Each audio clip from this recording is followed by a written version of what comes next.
They tried to dodge, they tried to spin, but the truth came out. President Trump's safety is at stake, and the people in charge can't give us a straight answer. Patriots, you need to hear this. Recognize Mr. Waltz from Florida. Thank you, Mr. Chairman. Madam Director, please, I'd like to direct your attention to this video. And I sincerely appreciate the clarity on this. Can we turn up the volume, staff? I want to ask you, because this has popped up. Republican Congressman Mike Walz, he said on social media on Saturday, and I'm going to read this for you because it does talk about you, Secretary.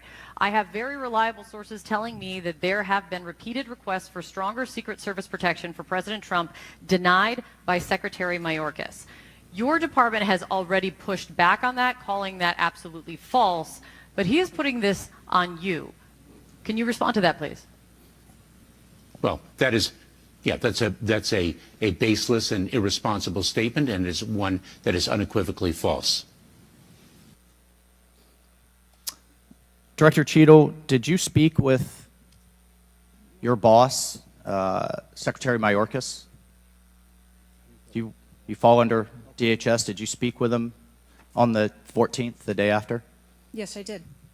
So you spoke with him before he made that statement? I spoke with him immediately following the incident. Did you inform him that all requests for additional resources for President Trump had been fulfilled? Or that it was false to say they had been denied? I informed him that the request for that rally that day had been fulfilled. Okay, you continue to answer that very carefully, because I made a broader statement. The agents that came to me made a broader statement that his permanent protective detail for years now have been asking for more. Is that correct? I do not have specific incidents of those requests. Is it correct that they've been asking for more? I have heard the same reports that you have. Without having them in front of me, I am unable. Those requests are made in writing. I mean, the agents are telling me they make them in writing. This isn't a verbal agency. Things are made in writing. I understand what you're saying. I don't have those requests in front of me here. I'm not asking if you have them in front of you. Are you aware that they were made? As I said earlier, there are times when requests are made, and depending on the availability of assets, or if there is a way that So there were times when they were denied? If there is a way that vulnerability can be mitigated in a different way, then that is why the So there are times when they were denied, for a variety of reasons. That is why the Secret Service has a multi-layered and multifaceted security plan, so that we can pivot if we need to. So in the wake, I mean, in the immediate 48 hours of an assassination attempt on a former president, could be the next leader of the free world, almost had his head blown off, your boss says that's irresponsible and false to say things are denied. And you had talked to him. So did he just make that on his own, make that up on his own, or did you tell him that? We were speaking about the requests made at the rally. Staff, can we show the next slide, please?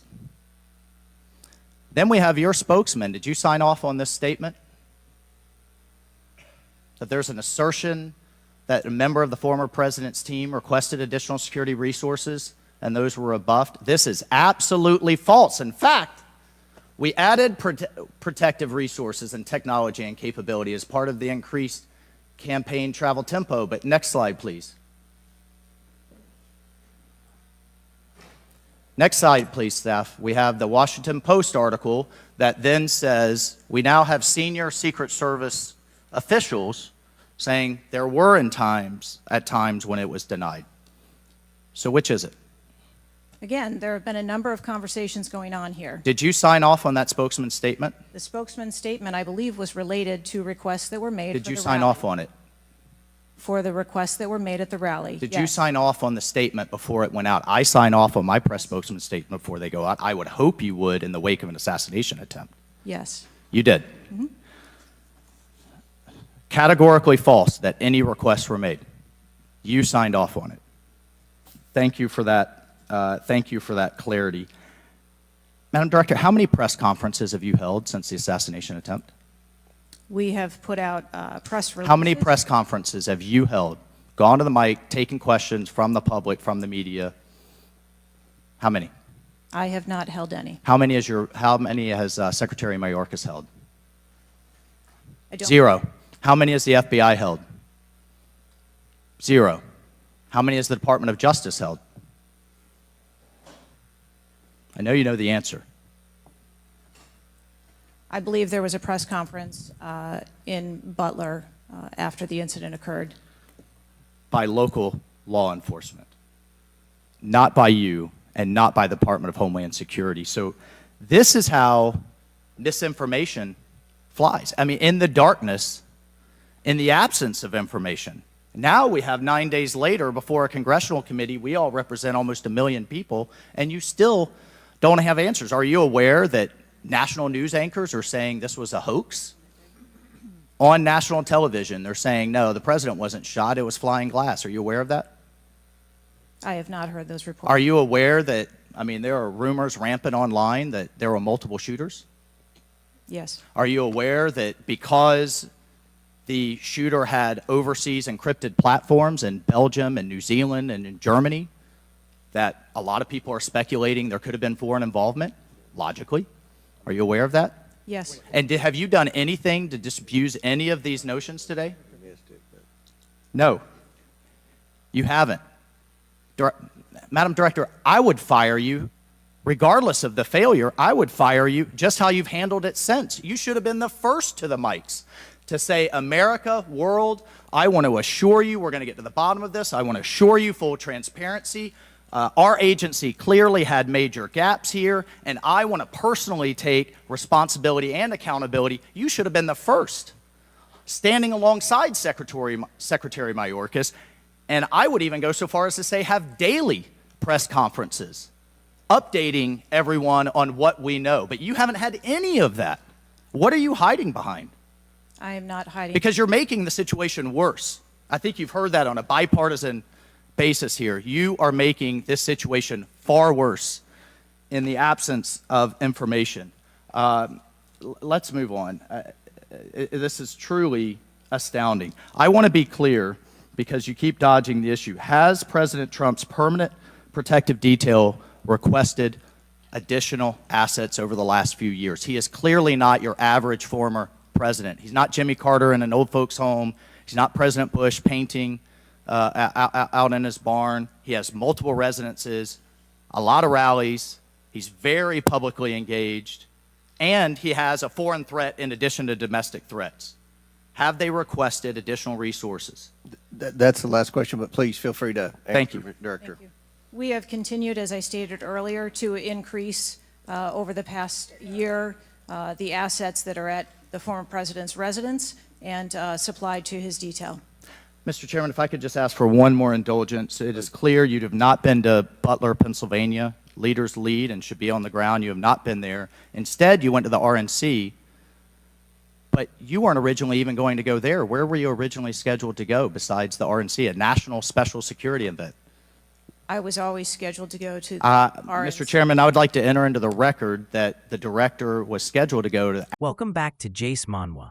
If you believe in truth, accountability, and protecting America's leaders, hit that like button, subscribe, and share this video so more patriots hear the message. Now let's break down what just happened in Congress.